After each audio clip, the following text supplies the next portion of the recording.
Once Upon a Time, 1998. 1998년 7월 9일, 미국 캘리포니아주 강물 속에서 차 한 대가 인양됩니다. 경찰은 차 주인을 알아내기 위해 차 안을 수색하는데요. 놀랍게도 차 안에서 시신이 발견됩니다. 시신의 신원은 바로 밝혀졌는데요. 누굽니까? 누구야? 배우 같은데. 아놀드 슈왈츠제네거. 네. 누군지 아시죠? 아놀드 그럼요. 슈왈츠제네거. I'll be back. I'll be back. 아시죠? 아, 잘 모르겠어. 아놀드 터미네이터. 슈왈츠제네거. 아, 터미네이터 몰라요? 돌아올 그거 2PM이잖아요. 진정들 하시고요. 아놀드 옆에 누가 있어? 그의 절친 시나리오 작가 게리 드보레였습니다. 은밀한 거래를 비롯해서 블랙로드, 고릴라 등을 집필한 액션 영화 전문 작가인데요. 아놀드 슈왈제네거랑 커트 러셀 등 수많은 할리우드 스타들과도 굉장히 절친이었다고 합니다. 그런데 그는 왜 시신으로 발견이 된 걸까요? 자, 시신이 발견되기 1년 전으로 한번 돌아가 보도록 하겠습니다. 게리 드보레는 작업실에 있었던 뉴멕시코주 산타페에서 자신의 집인 캘리포니아주 산타바바라까지 1,500km, 차로 14시간 거리를 직접 운전해 가던 중 게리 드보레가 실종됩니다. 자, 실종 당시 경찰은 대체 어디서 실종됐는지 알 수가 없어서 아까 그 거리 있죠? 아까 지도에서. 1,500km를 14시간 거리. 헬기까지 동원해 샅샅이 수색했고 게리 드보레의 아내는 10만 달러, 약 1억 2천만 원의 현상금까지 걸고 남편을 찾았지만 1년 동안 아무런 단서도 찾지 못했습니다. 뭐야? 그런데 이 사건에 흥미를 느끼고 게리 드보레의 행방을 찾던 아마추어 탐정 더글러스 크로포트는요. 그 차가 캘리포니아의 교각 아래에 추락했을 거라고 주장을 합니다. 이에 경찰은 교각 밑을 집중 수색을 하고요. 1년 만에 게리 드보레의 차를 인양을 했던 건데요. 경찰은 최종 수사 결과를 이렇게 발표합니다. 게리 드보레가 야간에 장거리 운전 중 길을 잘못 들어 헤매다 운전 부주의로 교각 아래 강물에 추락사한 겁니다. 뭐 졸음 운전 이런 거라고 하는 거구나. 1,500km를 네. 운전했으니까. 그렇지, 물리적으로. 자, 게리 드보레의 실종 사건은 이렇게 수사가 전결됩니다. 그런데 제 남편은요. 사고로 죽지 않았어요. 어? 자, 아내 웬디의 말에 따르면 경찰의 수사 결과엔 모순이 많다는 겁니다. 첫 번째, 황재성 씨 수사 결과 발표 다시 해주시죠. 그 게리 드보레가 야간에 장거리 운전 중 길을 잘못 들어 스톱! 길을 잘못 들다니요. 우리 남편은 트럭 운전사였다고요. 그럼 길을 다 알지. 그렇지. 그렇습니다. 게리 드보레는 작가가 되기 전에 직업이 트럭 운전사였어요. 아하. 그리고 문제의 저 고속도로를 셀 수 없이 왔다 갔다 했다고 합니다. 야, 그럼 모순이다. 그렇죠. 이상하잖아. 그런데 차가 발견된 지점을 한번 보실까요? 자, 고속도로에서 무려 5km나 벗어나 있었습니다. 사고 지점이. 예. 초보도 안 할 실수를 베테랑 트럭 운전사 출신이 한다? 이상하죠? 예. 두 번째, 황재성 씨. 게리 드보레가 야간에 장거리 운전 중 길을 잘못 들어 헤매다가 운전 부주의로 교각 아래 강물에 추락. 스톱! 사건 지점 사진 한번 다시 보여주시겠어요? 예. 보다시피 다리 난간이나 도로 바닥에 어떤 사고 본 적도 없어요. 그게. 부서지거나 전혀 안 그런데?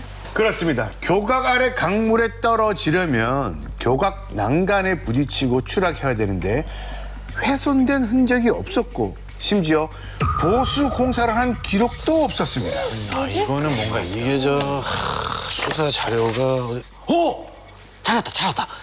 그러니까 그 게리 드보레가 길을 잘못 든 걸 알고 유턴을 해서 돌아가던 중에 방향 감각을 잃어가지고 그 잠깐만, 이 길이 아닌가벼 하면서 저기 다시 유턴을 또 하는데 역주행을 한 건데 내가 뭐라고 했지? 맞아요. 그러다가 저기 가드레일이 없는 다리의 사각지대를 통해서 강으로 추락을 하게 된 겁니다. 자, 이제 아셨죠? 이제 의문이 풀리셨죠? 저 정도 길이면은 뭐 진짜 뭐 한 달에 몇 번의 사고가 일어나야 그럼. 정상적인 거죠. 저렇게 안 해놓죠. 무엇보다 결정적인 게 있습니다. 인양된 차 안에는 게리 드보레의 소지품이 모두 그대로 있었는데 딱 하나 뭐지? 노트북이 사라졌습니다. 어머. 노트북. 그것도 닫혀 있는 차 안에서. 사건 당일 게리 드보레는 자신의 작업실에서 쓰던 시나리오를 마침내 탈구하고 집으로 돌아가는 중이었습니다. 이게 이 사건의 열쇠입니다. 이제부터 시작입니다. 자, 당시 그가 쓴 시나리오의 제목 바로 The Big Steal. 그 내용은요, 미국의 파나마 침공을 소재로 한 영화였어요. 1989년 12월 22일 미국의 조지 부시 대통령, 흔히 아버지 부시라고 부르죠. 그렇죠. 이분이 2만 4천 명의 미군을 투입해서 파나마를 기습 공격을 합니다. Last night, I ordered U.S. military forces to Panama. 이 공격한 이유는 바로 파나마의 군 사령관이자 독재자 마누엘 노리에가를 체포하기 위해서였는데요. 그의 혐의는 미국 내의 마약 밀반입이었습니다. 아하, 마약 밀수. 네. 자, 이 마약 밀반입 이것은 대외적인 명분이고요. 비하인드가 있습니다. 그치, 그렇겠지. 당시 부시 대통령과 노리에가는 예전부터 절친이었습니다. 네. 그런데 여러분, 부시 대통령이 CIA 국장 출신인 거 아셨어요? 몰랐어요. 몰랐어요. CIA 국장이었던 조지 부시는 당시 대놓고 이 소련 편이었던 니카라과의 사회주의 정권을 무너뜨리기 위해서 노리에가를 통해 니카라과 반군에게 무기와 자금을 몰래 지원을 했어요. 그런데 이 미국의 하수인 역할을 하던 노리에가가 그 와중에 마약 밀매를 하면서 딴 주머니를 찬 거죠. 그러면서 막대한 돈을 이제 벌게 되고 등 따시고 배불러졌으니까 노리에가는 부시한테 가서 이렇게 외칩니다. 나는 이제 미국이 싫어요. 손절이라고 말을 한 거죠. 갑자기 반미를 외치게 된 겁니다. 노리에가를 제거하기 위해서 파나마를 침공을 한 겁니다. 이 게리 드보레가 쓰던 이 시나리오가요, 이 파나마 침공을 재조명을 했어요. 그래서 그 속에 감춰진 음모를 다뤘는데요.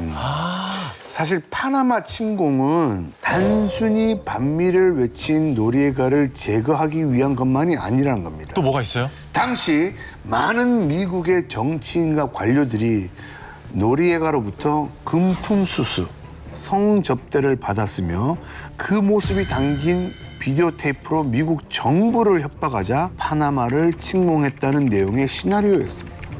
부시 대통령과 이 미정부의 치부를 폭로하는 이 위험천만한 시나리오를 쓴 게리 드보레. 영화가 개봉되면 그래 미국의 추악한 실체를 전 세계가 알게 되겠지.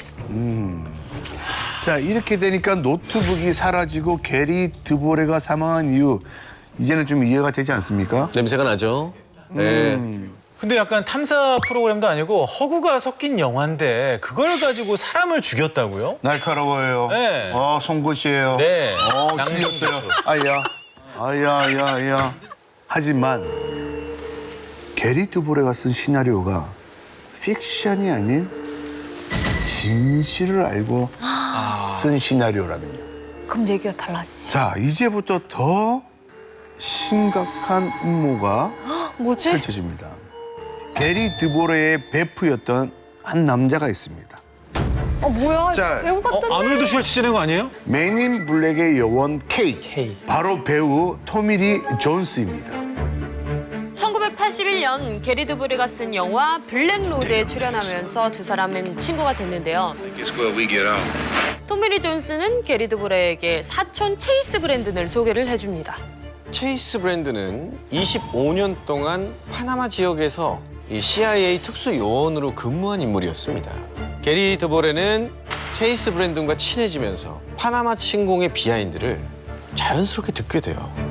놀라운 사실을 알게 된 이 게리 드보레는 작가 본능으로서 이걸 써서 영화를 만들어야겠어 라고 생각을 하게 되죠. 나는 미국의 안보를 지킬 의무가 있어. 경고한다. 그만둬. 난 작가로서 내 작품을 만들 자유가 있다고. 둘은 더 빅스틸 시나리오를 두고 격하게 다툽니다. 하지만 게리 드보레의 펜은 멈추지 않았어요. 결국 CIA가 게리 드보레를 죽였다. 이게 아내 웬디의 주장입니다. 하지만 무엇보다 끔찍한 사실은 게리 드보레의 시신 검시 결과였는데 놀라지 마십시오. 왜죠? 그의 양손이 양손이? 잘린 채 뭐야? 사라져 있었던 것. 왜 그렇죠? 부패에 의한 것이 아닌 명백한 절단의 흔적이라는 거예요. 뭐야 이거 사고 아니네 그러면. 그러니까요. 그렇죠. 이거 지문 감식 못하게 하려고. 그리고 글 못 쓰게 하려고. 뭐야? 그의 아내 말대로 게리 드보레는 거대한 음모의 희생자일까요? 판단은 여러분에게 맡기겠습니다. 지금까지 형돈팀의 이야기였습니다.